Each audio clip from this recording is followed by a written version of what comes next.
Qu'est-ce qu'apporte le tournoi, ce nouveau tournoi pour le club et pour la région genevoise? Écoutez, il y avait un tournoi d'envergure internationale entre 1980 et 1991, qui s'est appelé le Martini Open puis le Barclay Open. Et les membres gardent un très bon souvenir de cette manifestation et ça fait plusieurs années que notre club envisageait de pouvoir avoir à nouveau un tournoi d'envergure internationale, ce qui s'est pu s'arranger l'année passée grâce à la défection de Düsseldorf et au fait qu'il y avait une place disponible juste avant Roland-Garros dans le calendrier de l'ATP, qui est un calendrier qui est très chargé. Alors vu que le calendrier était chargé, pour vous aussi ça a dû être une année très chargée avant ce tournoi. Alors écoutez, en règle générale, les organisateurs nous ont expliqué qu'il faut au minimum 12 mois pour organiser un tournoi, même un ATP 250. Et là on a disposé d'un peu moins de 6 mois. C'est vous dire que ça a été un petit peu difficile, mais je crois que vous voyez le résultat aujourd'hui, c'était parfait. Donc j'espère qu'il ne manque plus que le soleil soit de la partie et que les Genevois aient envie de venir voir du tennis de qualité et tout ira bien. Voilà. Qu'attendez-vous des membres du club par rapport à l'organisation du tournoi? Est-ce que vous avez aussi un système de bénévolat ou de personnes qui... Alors tout à fait, alors les membres du club, il y a eu des réactions, de toutes sortes de réactions, vous imaginez bien. Il y en a certains qui étaient un peu étonnés de ne pas pouvoir jouer pendant une semaine, puis quand on leur a expliqué que leur statut de membre leur permettait d'avoir une réduction de 50% sur les billets, ils étaient évidemment très contents. Il y a évidemment beaucoup de membres qui se sont proposés d'intervenir comme bénévoles dans le cadre de l'organisation. On a eu aussi beaucoup d'enfants qui sont ball boys, ramasseurs de balles, donc ça c'est aussi très sympathique.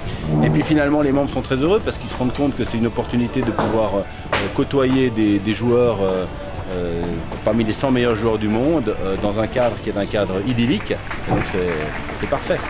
Mais je crois que les quelques critiques qu'on a eues, les gens les auront oubliées une fois que la manifestation se sera terminée.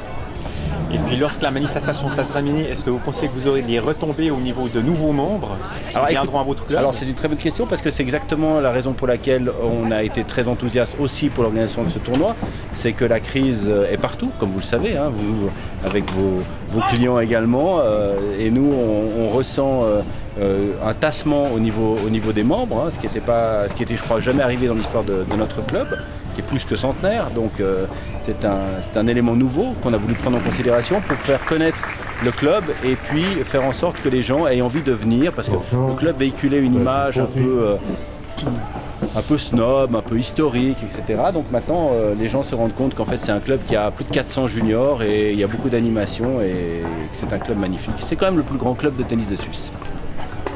Qu'attendez-vous justement par rapport à ce tournoi du restaurateur Eldora, par rapport à toute l'organisation Alors écoutez, ça fait 5 ans que nous collaborons avec Eldora à l'or DSR, avec beaucoup de plaisir. On est très très content de ce partenariat et donc ça nous apparaissait logique que Eldora puisse aussi se placer au niveau de la restauration pour les spectateurs, non seulement pour le restaurant des joueurs mais également pour les spectateurs. Et le résultat est au-delà de nos espérances, c'est vraiment magnifique et je crois que les gens doivent venir voir pour se rendre compte. Alors cette année c'est une année test, c'est la première année, le délai était relativement court mais on sait très bien que le bouche à oreille va faire que les gens diront l'année prochaine on ira, je t'ai pas vu au Geneva Open, et que là à un moment donné on aura quand même beaucoup plus de monde.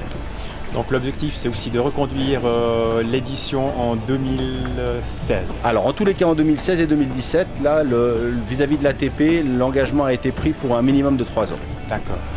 Et vu que nous sommes encore mercredi, quel est votre favori pour ce tournoi? Alors écoutez, je n'ai pas de favori, je suis président du club, j'aime tous les joueurs et je les remercie tous d'être venus dans notre club pour pratiquer notre sport favori.